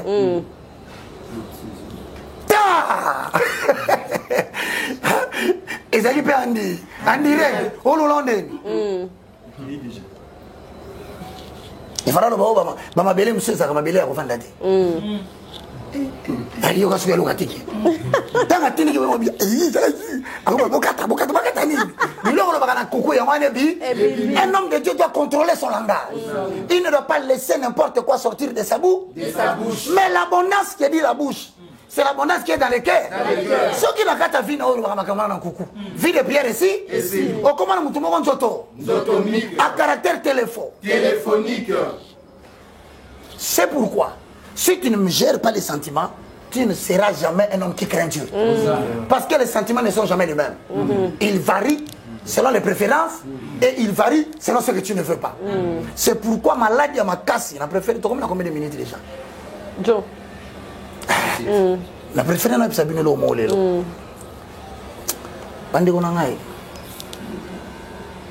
Si vous allez tenir compte de la manière dont le pays marche, vos sentiments ne seront jamais bons. Pour la mukabana na tongo moko boye, sentiment baby. Pour melitite. Ne bani ko finga ba konzi. Mukonza ngo pasidiki. Abi ko finga ya oka. Akokanga. Finga. Parce que Matumu pas siriganga, mais Moutabo taille bolé papa na bango. Vraiment. Aboti bango 14 après a koufi. Pe même jour papa na bango koufa, a petit après avis na monoko.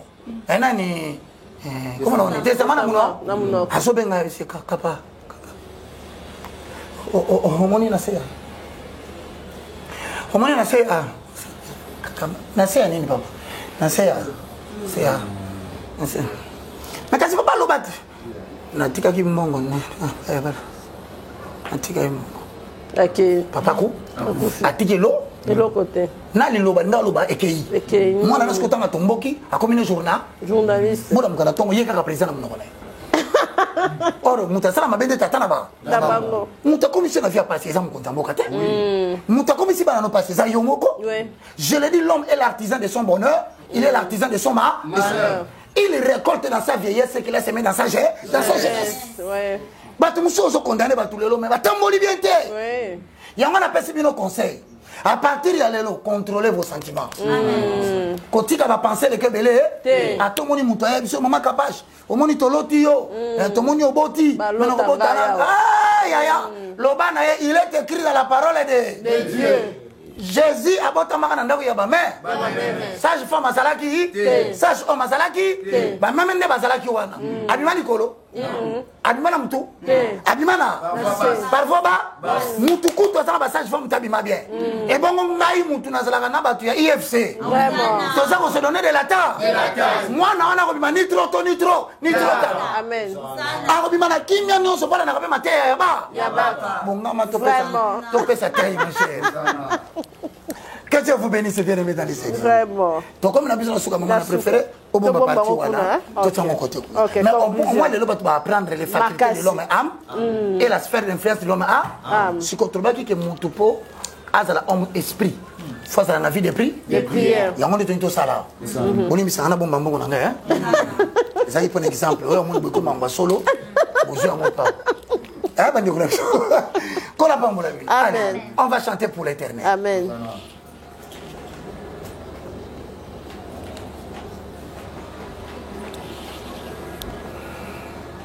Yahweh nangana lelio nzamboyo nzamboyo nalelio nzamboyo nzamboyo papa nangana lelio nzamboyo nzamboyo papa nalelio nzamboyo Yahweh nangana lelio nzamboyo nzamboyo papa nalelio nzamboyo nzamboyo Yahweh nangana lelio nzamboyo nzamboyo Emosinga koka mwana lelio nzamboyo nzamboyo papa na lelio nzamboyo Yawe pesa molimo na lelio baboyo nzamboyo papa na lelio nzamboyo Ena kacha kominyo na belela baboyo nzamboyo papa na lelio nzamboyo Yawe lomana yo kana lelio nzamboyo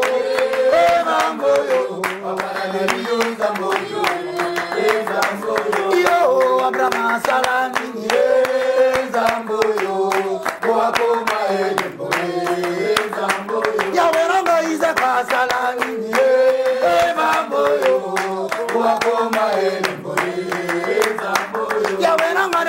nasala nini Zamboyo Wakoma elembo Zamboyo Yaweronga danye nasala nini Zamboyo Wakoma elembo Zamboyo Yawenga nasala nini Zamboyo Wakoma elembo Yango wana na lelio Zamboyo Zamboyo Wakana lelio Zamboyo Mana bele lana nina lelio Zamboyo Wakana mayo Wakana lelio Zamboyo Olikolo yango mana lodishi Yabareba Ora baba Shinda baba Baba Ora Yabareba Rabo Ora bo Yabareba Ora bo Yabareba Ikamare Shinda Bareba Baba Ora bareba Rabo Irebo Yabareba Ora rebo bo Shinda Bareba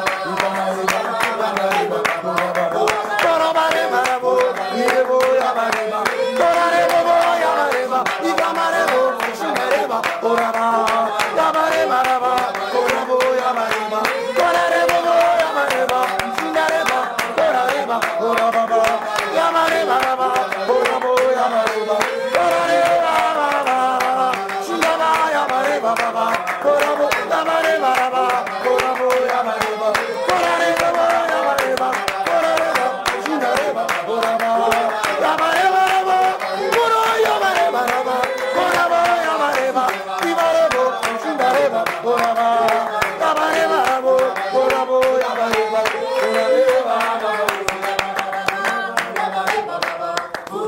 Yabareba Rabo Shinda Yabareba Yabareba Yabarebo Shinda Bareba Ora bareba Baba Irebo Shinda Bareba Ora rebo Yabareba Ikamarebo Shinda Bareba Ora ba Yawe pesande bana Ora Yabareba Irebo Saya Kamarebo Shinda Yabareba Baba Yawe Zimba Kapashe Amona Loboko Ora rebo Yabareba Ikamarebo Shinda Bareba Ora Baba Batonanda Kobadika Koronanga Ora rebo Yabareba Ora Baba Ikamareba Baba Emika Katano Yoro Ekwea Ora rebo Yabareba Ora Baba Ikamareba Yawe Kamora Maradi Ora bo Yabareba Ora rebo Yabareba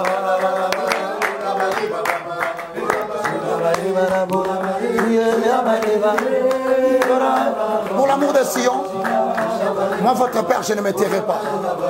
Pour l'amour de Jérusalem, je ne prendrai point de repos jusqu'à ce que votre salut paraisse comme l'aurore. Que l'Éternel Dieu te garde, que l'Éternel Dieu te sanctifie,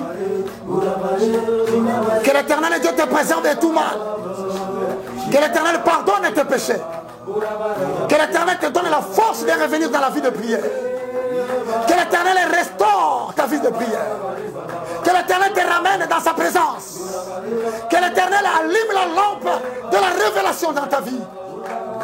Saya Kamarebo Senderebo Kata. Alléluia. Ensemble, nous disons 3 fois Amen. Amen. Amen. Amen. Acclamons pour le roi des rois. Donc, maman, tu as sollicité, chapitre 13 à Makassi. Et puis, c'est parmi les éléments fondamentaux de la vie spirituelle et du christianisme. Ça s'appelle la composition de l'être I. Satan, le garçon a pété. Moi, c'est un numéro bivore. Tu as fait un numéro bivore. Après, ça numéro de téléphone. Par exemple, c'est plein de noms de français. On même en entend bien. Bien. Maintenant, on a on a commis très jaloux.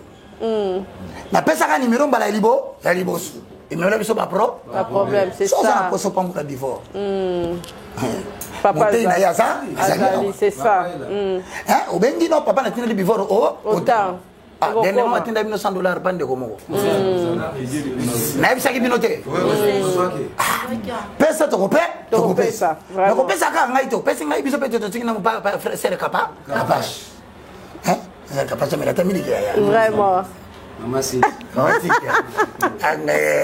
Na ni logo moko no lo basima. Vous lui montrer où tu es. Cassez boutique.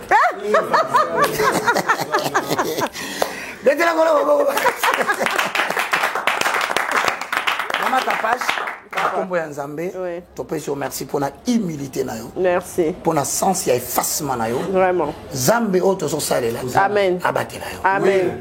Abatela libota na yo. Amen. A protéger kobaka ndongo zo kende. Amen. Toyo kaka 15 jours. Kapache était na été na TNT, na Blue, na Starta, international. Merci beaucoup, maman. Vraiment, bas livre. Bon, bandeko, bas livre est disponible. Yoko Zimbabwe est disponible. Voilà comment il faut faire pour avoir les livres. Et donc, bas livre est disponible. L'université de la foi chrétienne, na Kinshasa, est allée venir Kimvula, 253. Pandal Adoula. Hein, non loin de Rond-Point Luputa, en face de l'école Marie-Stella. Nous sommes là chaque mercredi et chaque samedi, 7h30 à 10h. Le mercredi, nous donnons le cours sur le fondement de la vie spirituelle du christianisme. Mais le samedi, nous donnons le cours sur le voile déchiré. C'est pourquoi nous disons le samedi, tout à coup, nous voici devant les portails splendides de l'Éternel. Après avoir parlé par la bouche des prophètes, maintenant Dieu nous parle par son Fils. Donc vous allez suivre comment nous décortiquons l'ancienne religion et nous donnons un sens par rapport au Nouveau Testament. Donc vous pouvez venir de 7h30 à 10h. Nous sommes là. Mais les livres sont... D'abord, l'inscription, elle est gratuite. Nous, on ne paye pas l'argent. Les cours aussi sont gratuits. Mais il faut que tu aies les livres pour bien suivre les cours. Les livres revient à 15 $ la pièce. Nous en avons 4, ça fait 62 $. Si tu es étudiant, tu peux acheter un livre. Quand ça termine, tu achètes l'autre.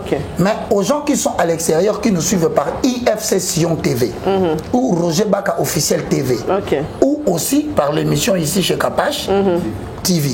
Vous devez avoir vos livres pour suivre où est-ce que nous sommes. Tout ce que j'ai dit se trouve dans ces livres. Voilà pourquoi, pour tout achat, vous nous apprêtez seulement 60 $, vous envoyez par votre agence. On ne veut pas faire la publicité, vous en avez beaucoup là-bas. Mais pour plus le frais d'envoi, si vous êtes en Europe, c'est-à-dire en France particulièrement et en Belgique, vous n'avez besoin que de 100 $ pour avoir et les livres et les frais de transfert. Dans 5 jours, Lambert de Paris vous donne ça au Château Rouge ou bien à Matongué en Belgique. Donc vous avez votre livre. Mais en dehors de l'Europe, c'est 130 $ parce que nous le faisons par DHL. Donc 130 $ plus 60 $, nous vous envoyons votre livre et vous demeurez étudiant de l'IFC. Pendant 9 mois, vous avez la connaissance de la Bible. C'était ça le message de la fin. Pour le numéro de téléphone, mon numéro apparaît toujours là. Je vois Maman Cynthia. À terre a toujours le numéro dans la main. 090 79 66 785. Je suis très disposé à vous recevoir. Mais je présente des excuses. Si vous m'appelez, vous ne m'obtenez pas. Sachez que soit je donne cours, comme là on est en tournage, il n'y a pas moyen de recevoir. Laissez-moi seulement votre message. Je vous remercie parce que vous nous avez encouragés.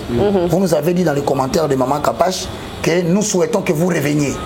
Alors nous allons toujours revenir, mais pour éviter quand même des désordres, vous voyez, l'argent que vous pouvez vouloir donner à la Bivor peut bénéficier à tout le monde. Je ne vais pas donner les numéros des gens parce que j'ai commis cette erreur la première fois, j'en ai payé les prix. Donc on peut être sage, il n'y a pas de problème. De toutes les façons, si tu m'appelles, il est là, je te le passe. Si tu as besoin de Kiasumba, je te le passe. De Malissa, Malissa. Et puis, parce que tu vois, si on est le gueux, bon, il y a un mazan. Pêche ça là quand même. Ouais, mais la commune. Noka no music le bino. Bien bezate. Donc ça comme là. So bon melinde wana. Beaucoup m'idée. Mais depuis quand on côté IFC? Depuis qu'on a côté IFC, donc je suis vraiment comme. Ça fait combien de temps? Ça fait peut-être 2 ans. Maman na yalandi. Bande kone bala. Balandi. Ba ko mona na bongoli mona ko mabo. Boye. Amen. nzambe azwa lokumu topamboli nzambe po biso souci na ngai la grandeur ya baka c'est pas l'argent la grandeur de baka c'est pas les voitures la grandeur de baka c'est pas la chaîne de télévision la grandeur de baka c'est la capacité de faire grand bato ba pembeni na mutu moko ta kofanda pembeni na baka ata tobebani akeyebi mapete asati yo kayo ko kakako akola topesi bato nyonso mbote bandeko na biso baza musika no baza pembeni kola pambola bi merci beaucoup maman merci papa Roger merci na baonya so balandi biso en tout cas numéro ya papa ezana bobengi pour na ba précision ya mamu nyonso pour na lipamboli pe mahambo nyonso tolobi awa surtout prière azana pour na bino baonya so na bakana bango bobengi na téléphone bolandeni bokoza dessus. Merci, au revoir, bye, à la prochaine. Voilà. Bye bye.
Capage TV. Capage TV.